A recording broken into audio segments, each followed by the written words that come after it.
the Fade 5 podcast with Brad Evans and Nate Lundy.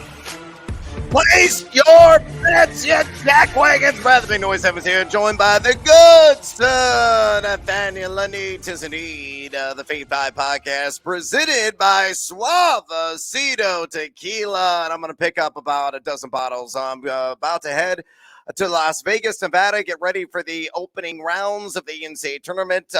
New shows every single day. We're taping live on the line at the Mandalay Bay. So if you're in the area, if you're visiting and in the vicinity, come say hi to yours truly and our crew. And spiritually, of course, Nathaniel Lundy is going to be there. And hopefully we're going to be in lockstep tonight. We've got another round of playing games. Unfortunately, I missed yesterday on Mississippi State. Last second shot wide open for the win. Clank, which is very typical. That was a nutty game, and congratulations to you, Lundy, because you went 2-0. Texas A&M Corpus Christi, depending upon what you got the line at. I had on a money line, so I was fine there, but it closed at some books in -4, other books in -3.5, so it was right there, perfectly crafted by the sports books and handicapped.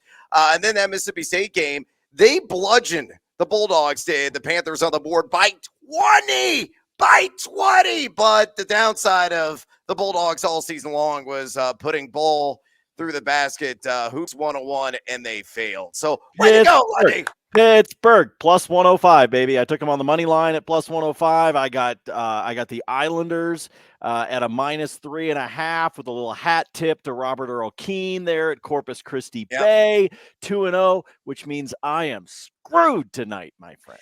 Well, you are. So how about you bat leadoff, since you're blazing hot, running on a mini heater to begin this March Madness season. What do you got in Dayton tonight? Another round of playing games. Well, first of all, Texas Southern has done this now 3 years in a row. They have been a part of a play-in game. They have won the last 2. I say they make it 3 in a row. So I'm taking Texas Southern just on the money line, which is a -145. And then in the second game, I think you and I don't know if you and I are in agreement on this one. I'm all about the Sun Devils. I'm taking ASU. We're kind of in agreement. So I'll just give you my play, because I one game parlayed it at BetMGM, and what I decided to do is I took Nevada up to plus 6.5, and I took the total up to 142.5, and then slammed the under on the total. So that works out to plus 110. I actually put that together at DraftKings. So, I mean, we both could be right. I think it's going to be a nip and tuck affair. Arizona State has a problem scoring the rock. The number 309 in EFG offense, very similar to a Mississippi State team. Very good defensively, like the Bulldogs showed last night. And they're very good at forcing miscues and turnovers in the opposition. But Nevada, better defensively. They don't cough up the basketball a whole lot. And really, I think what this is going to boil down to is the battle of the 7-footers. Will Baker for Nevada and Warren Washington for ASU. Both these guys shooting right around 60% from 2. So whoever gets the upper hand in that mano-a-mano matchup is probably going to emerge victorious, but I don't think it's going to be a blowout by any stretch of the imagination. No, I don't think it will be either. And going back to that Texas Southern game, by the way, I think the total moved by something like 9 points in the course of about 24 hours. And so I love when it first came out, I was like, oh, over, baby, take the over. And then the total went all the way up to 146. I think it might even be at 147 at some books at this point, because I think defense is going to be optional tonight in the game with Farley Dickinson there with Texas Southern. But hey, Texas Southern's been there. I said this could be 3 years in a row that they get themselves out of the play-in games there in Dayton. I just want to, have they bought like a VRBO or something like that at this point? Because they're living in Dayton every March. Well, I do have a slight lean with Fairleigh Dickinson on the money line, to be honest with you. I get seduced by that juice at plus 110. I don't know if you noticed their personnel, Lundy, but they have the smallest backcourt in the country. They go 5'8" with Dimitri Roberts and 5'9" with Grant Singleton, but the guys make a ton of threes, and combined, they're shooting like 86% from the charity stripe. So that dynamic Muggsy Bogues-like duo could do some damage off the bounce against a Texas Southern team that's pretty good defensively. Some Spud Webb flashbacks happening here. Totally. By the way, folks, before we press and make the big voice guy say things, Brad does not know this because I have not told him. I have some fun props that I'm going to put him on the spot completely blind when we get to bonus time. So listen all the way through or watch all the way through today's pod because Brad does not know that I'm about to do this to him in bonus time. We're going to put him on the spot with some first round tournament specials. I want to see where his take is. So do not touch that dial, as they used to say. Yeah, flying blind right into the nearest mountain. Guaranteed. Stick around. You want that, but let's get after it with another edition of the Fade 5. Number 5. All right, numero cinco, and these are all of the first-round matches being played on Friday. Those are being featured here in the Fade 5 today, and let's start off with a two-leg alt-line parlay, and let's see if Lundy is willing to partay with me on this one. I'm going to take the UConn Huskies down from their line, which I believe is like 9.5, 10.5 at some of the books, at minus 6.5 on that alt spread. And Providence, I'm going to boost up to +9. A lot of rumors right now that Ed Cooley's entertaining the Georgetown gig. Is that going to play a factor mentally with his guys? Both those legs hit. Huskies minus 6.5. Friars, never fade the Friars, +9. It's +117 at DraftKings Sports. We'll give you a little background on UConn. I got them picked in my Final Four, my analytical bracket for a reason. One of the most balanced teams in the country, top 40 EFG offense and defense. And they played well in road neutral environments. They have the size. They have the guard play. Hawkins gets buckets. Sanogo is a beast in the post. I think it's just going to be too much for an undersized Iona team, despite the brilliance of Rick Pitino, who also has his name rumored to be in that Georgetown or maybe a St. John's gig here in the near future. And yes, he looks like a vampire every time I see him interviewed. Meanwhile, Providence, I've always liked this team for the most part this season. They haven't played particularly good basketball at road neutral games this year, north of 110 EFG offense and EFG defense. But I like the personnel, and more importantly, I love the storyline of Bryce Hopkins. Remember, he played at Kentucky sparingly last year, kid from Chicago, highly recruited dude, and then transferred to Providence. So he might be slightly motivated to put up some crooked numbers in this affair. And Croswell as well is a guy that gets the job done in the post, and they're going to have to really step up against Oscar Tshiebwe as Kentucky's generating a second chance opportunity, right around 40% of their possessions on the season. So I think Providence, again, on an old spread, will keep this nice and snug enough. They will not lose this sucker by 9 or more points. So again, fade or follow on this two-leg alt line parlay. UConn minus 6.5, Providence +9, +117 on the safety play at DraftKings. What do you say, Lundy? I can follow on this one. I like what you did with UConn there. I love the idea of bouncing Providence up on You Bet the Bracket, the TV show that you were kind enough to join me for yesterday. And if you're in the Rocky Mountain region or you've got the regional networks, there's a ton of replays. Yep. In fact, I think tonight, in addition to running all afternoon, I think it's running at like 2 a.m. So if you get to awesome. Vegas, Brad, and you're just shit hammered and are awake, you're gonna wake up to a nightmare because it'll be my mug on the television.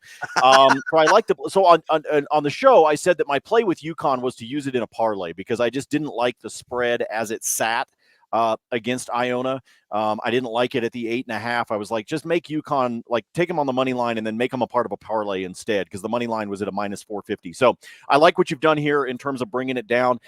I'm a little nervous that UConn might need to be at a 5.5 instead of a 6.5. I'll be honest. I might bring it down. It's going to put it closer to even money than the +117 you're at, but I might get myself just a little bit of a buffer there with UConn. I've seen this so many times. Teams that I like to make it to the Final Four, that first round game is always the one that you go, God, they just barely snuck by. And then what happens? They just bulldoze everybody for the rest of the rounds. Yeah, two-play payday potentially with a couple of Big East participants. I'm down. Number 4. All right, here's one that really shocked me when I saw how low this number was, and I'm slamming the over on it. Gonzaga team total 86.5 points. Pulled this one from DraftKings at -110. And folks, you might want to grab this if you're listening to the podcast right away, because this sucker is going to spike, whether in the juice or whether in the actual number itself. They're taking on Grand Canyon, and we know what the recipe for Gonzaga is. Scoring prolifically, one of the most efficient teams in the country. In fact, since February 1st, they are number one, are the Zags, in Bart Torvik's overall efficiency standings, and number one specifically in effective field goal percentage offense. They are netting a redonkulous 62.7% inside the arc and 39.4% outside of it.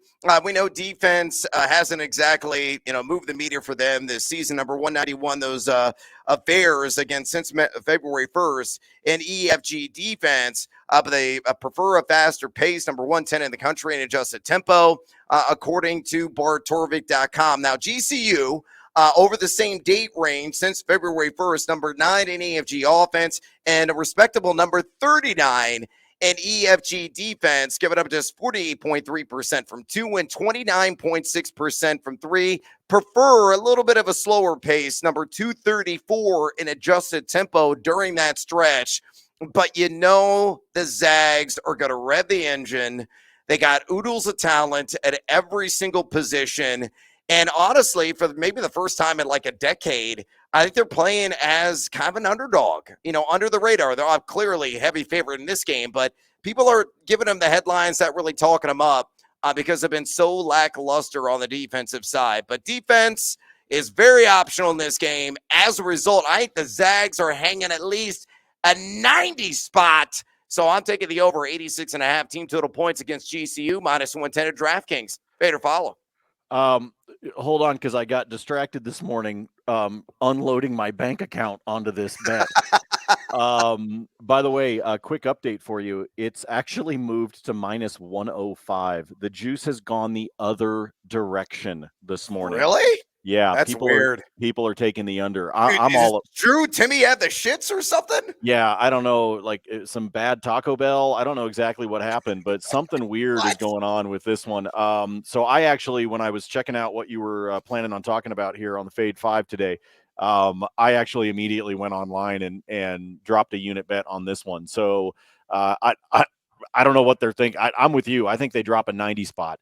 I mean, folks, this game has the potential to finish like 95 to 70. I mean, it really does. GCU loves to score.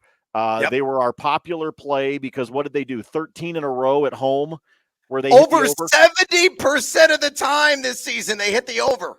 Yeah, they don't care. They're not interested in playing defense. They just want to run up and down the court with you. They're basically like a bunch of 5-year-olds playing soccer. They're just moving up and down the field. So take this one. And like I said, if you're listening early enough, DK's dropped it to -105. So go get yourself an extra a couple of points of juice. Yeah, it's all about that V word. Value with the Zags. Run, boys, run. Number 3. All right, that's a bit of a Joe Public pick, but Lundy and I are on board with it. Well, to be honest with you, so is Texas A&M Corpus Christi. It was like 91% of the public spread ticket action was on the Islanders, -3.5, and over 90% of the handle was on that -3.5 as well. And you saw what happened. They got the cover. So sometimes Joe Public does get it right. Don't necessarily get seduced by that split ticket action. And that does not apply here in this case because we're all about, at least I am, the fighting Antonio Gates, the fighting Julian Edelman's, who I only know from the Verizon commercials and nothing else. It's all about Kent State +4.5 against the Indiana Hoosiers. And if you've seen my gut bracket, my analytical bracket, any bracket I posted on social media, I don't have a single Big Ten team reaching the Sweet 16, and it's for good reason. They got bad draws, and it's generally been an underperforming conference, I think, outside of Purdue for much of the year, and I think they're going to live down to that expectation. But I love the Golden Flashes here, plus the points against Indiana. Yes, Indiana's got Jackson Davis. Yes, Indiana also has Huchafino, but who's going to be that third guy for the Hoosiers? Is it going to be Race Thompson? Is it going to be Galloway? They're so inconsistent in that realm, at least puzzlingly have played here down the stretch. You look at Kent State, meanwhile, 13-6 this season in row neutral games. Ho-hum, number 160 in EFG offense, but that is not the name of their game. It's all about defense. They were number 1 in 7 different defensive categories in action this year, according to KenPom.com. And in those road neutral affairs, number 28 in the nation in EFG defense, giving up just 48.7% inside the arc and 29.9% outside of it. They force oodles of turnovers, 22.4% of opponent possessions. It's number 12 in the country. So if the miscues mount up for the Indiana Hoosiers, and they're going to be challenged, they're going to be contested shots. If they're not hitting them over those extended arms of Kent State consistently, and Jackson Davis, a guy who's really I think mastered his passing game, doesn't find those creases to reach the open man and some of those easy conversions. And I think they're going to be tough against this defense that really muddies the waters. They congeal inside. They're going to collapse on Jackson Davis, and they're going to make it a tough time for him to either dish the ball off or score. So once again, fade or follow, Kent State plus 4.5. Will Sincere voices carry get the job done for his Kent State Golden Flashes against IU minus 110 at BetMGM. We discussed this on yesterday's television program. You're not allowed to sing. That's a jam. I love Till Tuesday, man. You and I are in lockstep on this one. We talked about it yesterday on the TV show. We like this one in the Midwest region. Indiana has sucked against the spread. They've only covered twice in their last 8 games. End of story. I'm sorry. The Hoosiers, not only have they struggled against the spread, oh my goodness, did the Hoosiers get hosed in their draw in the tournament because they are stuck with this. If they happen to make it past here, they've got to play either Miami or Drake. I mean, God, this is ugly. So yeah, give me Kent State to cover this one all diggity day long. And I said it on the show yesterday. I've actually got a half unit on Kent State to win it straight up. Oh, hush, keep it down now. Voices carry. Number 2. All right, I apologize for reaching that octave and shattering glasses in the process, but a team that could bust your bracket tonight if you were buying, or on Friday, if you were buying the narrative that I can't fade Tom Izzo in Michigan State.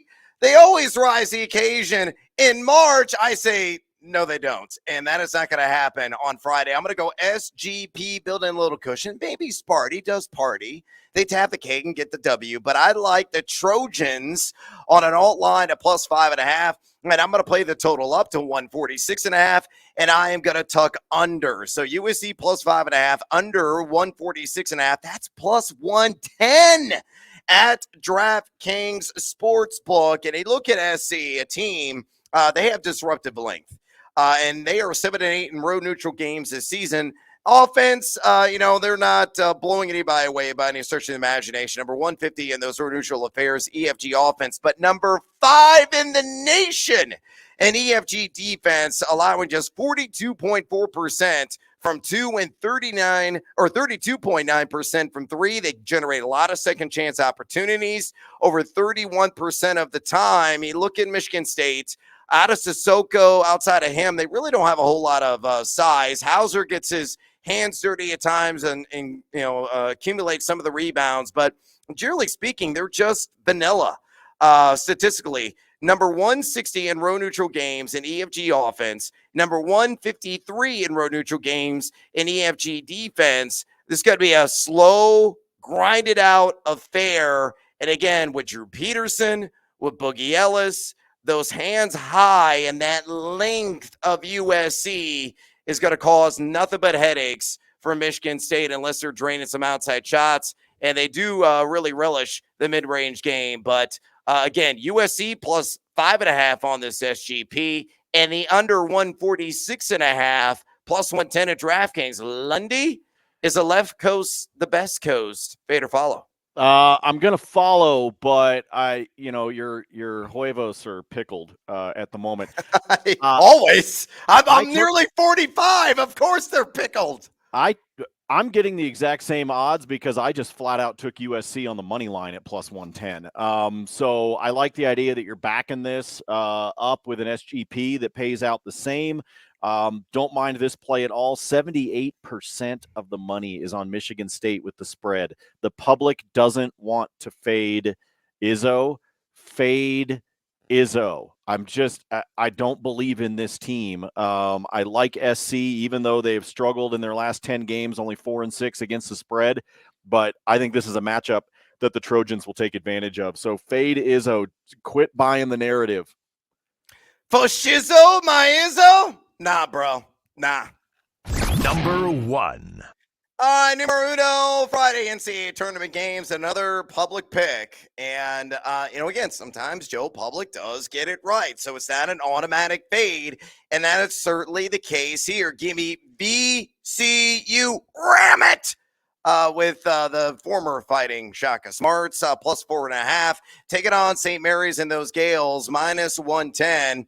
At BetMGM. And I don't know if you saw the WCC final, but it kind of gave you a clue, some breadcrumbs that were dropped to the biggest weakness of the Gales, and that is dealing with pressure. And it's not exactly like Gonzaga was applying a press Virginia style or full court pressure by any stretch of the imagination. It was token basic pressure, and St. Mary's could not figure it out. They couldn't penetrate it.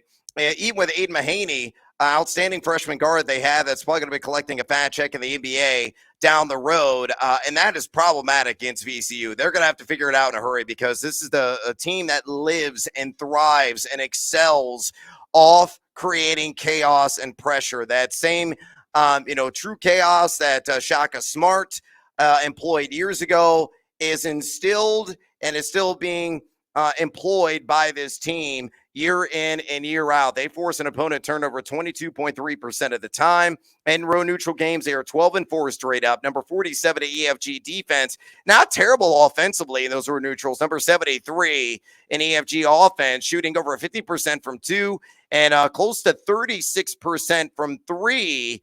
If you look at St. Mary's, you know the name of their game. It's also playing defense. But interestingly, they are number 54 in EFG defense, so not as locked down as you think in row neutral affairs this season. And on top of that, number 94, ho-hum, an effective field goal percentage offense, shooting 48.9% from 2, but better from 3 at 36.4%. Again, it's all about the pressure, and it's all about emphasizing a sped up tempo. If you get St. Mary's uncomfortable, and the Zags were known to do that and speed them up because they're number 361 in the country in adjusted tempo, they have brain farts and they make mistakes. And I think that's going to be the case in this game. Mary's may somehow pull this out, Randy Bennett and company. But I do like VCU plus now 4.5. This line has climbed. It opened at 3.5. In this matchup, minus 110 at BetMGM. Lundy, fade or follow? Does VCU vanquish the Gales? Yes, I say that they do. I will follow on this one as well. Same pick that I made on the show yesterday. Gales not covering down the stretch. Not very good against the spread. I just think this is a matchup VCU should be able to take advantage of. Gonzaga was the cream of the crop in the West Coast Conference, especially in that championship game. I know St. Mary's gave them a headache kind of mid-season, but then I think we started to see things normalize, shall we say? Yeah. And we saw St. Mary's go where they should be. So give me the Rammies. Give me Virginia Commonwealth. To be able to take care of business here. I'll take them plus the 4.5. Other way that I like this one, by the way, is to take VCU up to, say, 7.5 and then go grab another alt line, particularly with somebody that you like. Could even be a Thursday game, for example. Like we could get into, you could go grab Drake, for example. Take some extra points with Drake, maybe. But go find yourself another alt line that you like. Put it with this one and bump VCU up just a little bit in case the Gales figure it out. But I'm with you at 4.5. I'm definitely with you if you want to alt-line this. Yeah, if you're going to alt-line, avoid that pushing and employ the cushion. And speaking of employing some additional wagers, it's bonus time! Lundy, what do you have for me? Whether on a hump day edition of this podcast, and I'm assuming you got some hockey action, or some additional action, maybe the NIT, the NBA. Well, first of all, just a quick one for anybody that actually is listening to this on Wednesday for Hump Day Hockey tonight. Give me a 2-leg for points here. We just need a point out of each of these guys. Cale Makar for the Colorado Avalanche. He's on a 5-game streak right now, including 3. That's right, uno dos tres, 3 assists in Monday night's affair. And then give me Ryan Hartman of the Minnesota Wild for a point as well. Hartman on a line with Kirill Kaprizov out for the Wild right now. It's Hartman's line that needs to be able to try to step up for Minnesota. They're on the road against the Blues. Talk about a team that's just giving up goals left and right. That's the St. Louis Blues right now. So in a game that I think is going to be high scoring, I'm going to go with a player prop there. So Ryan Hartman of the Wild, Cale Makar of the Avs, put those two together. Each of them get a point. You're sitting at plus 170 in DraftKings. So that's for Wednesday night. Now, I told you I was going to put Brad on the spot right there. Bam. On the spot. So he does not know that I'm throwing these his way. I did not tell him this prior to the podcast. So Brad, are you ready? I've got these are tournament specials. These are available at DraftKings. I just want you to rapid fire, top of mind, kind of like you did with your first version of the bracket, right? Just gut feel of where you think these particular tournament opportunities are going to land. First of all, Brad, who will be the first number 1 seed to lose? It's going to be Purdue in the round of 32 to the Memphis Tigers. I'm going to feature in the Team Huevos parlay play here in a minute. All right. You can get that at plus 240 at DraftKings for Purdue to be the first team to lose. By the way, the lowest odds, KU at plus 150. Really? Brad, there's a little bit of juice to this one depending upon which way that you go. How many seed upsets will there be in the first round? So this is not based on the spreads, folks. This is just based on will a higher seed beat the lower seed, right? So does that count 8-9 games as well? Yes. So if a 9 beats an 8, a 10 beats a 7, etc. So this has nothing to do with whether it's an upset according to the spread. Because, for example, Utah State is a 10 seed, but they're actually favored. That kind of thing, okay? The over-under in the first round, so Thursday and Friday, is 8.5. Ooh. With the 7-10s and the 8-9s, oh, man, that's a really good number. If it was a wider disparity, like starting with 6-11s on down, I would take the under like 4.5. I think there's going to be 3 to 4 in that vicinity for that particular instance. But for this one, I say under. I think there'll be 7 exactly. So, Brad, the good news you've got there is that the 8.5 is way juiced to the over. If you take the under, it is plus 125. Oh, yeah. Hell yeah. Or take there the could value. be 8 or fewer. So there's the V word again that we were just talking about in the value. All right, Brad, the number of games in round 1 that will go to overtime. The over-under is just 1.5. Over.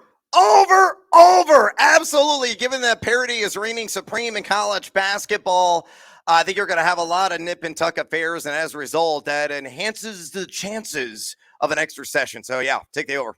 That one is at a minus 135. So a little bit of juice, but not too bad. All right, last one for you, Brad. The sum of the seeds for the Final Four, over under 13.5. Now, before you give me your answer, let me tell you that in the last 10 years, if I take that 13.5 over under, it is exactly 50-50. It's been over that 5 times. It's been under that 5 times. The average sum of the seeds to make the Final Four in the last 10 Final Fours, so technically 11 years because I took 2020 out. So the last 10 Final Fours, the average is 13.8. Interesting. I'm taking the under. I'm going to follow my analytical bracket. I've got a 1 seed. That's Bama. I've got Duke as a 5 seed. That's easy math. That's 6 on the left side of the bracket. Texas as a 2 on the right side. UConn as a 4 on the right side. Also 6. But you're at 12. I'm at 12. And what's the number? I already did the math for you. So you're on the under at 12 because the over-under is at 13.5. Yeah, there it is. My Final Four adds up to 9. So I am well under. You and I are actually 75% of our bracket is the same. The only difference is you've got UConn, I've got KU.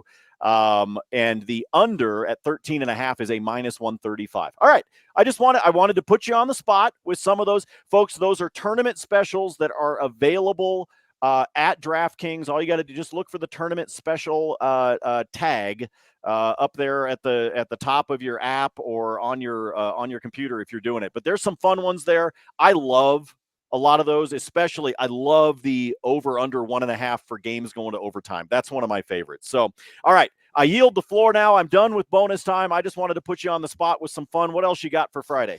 All right, I got one play. It's a Team Huevos parlay play of the day. All money lines, all the time. Put this together at DraftKings. So all these teams got to do is win straight up. Give me Baylor in their matchup against UCSB. Give me Xavier in their opening round affair as well against Kennesaw State.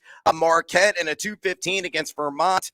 Then give me UConn. I love them against Iona. And this is where the rubber really hits the road.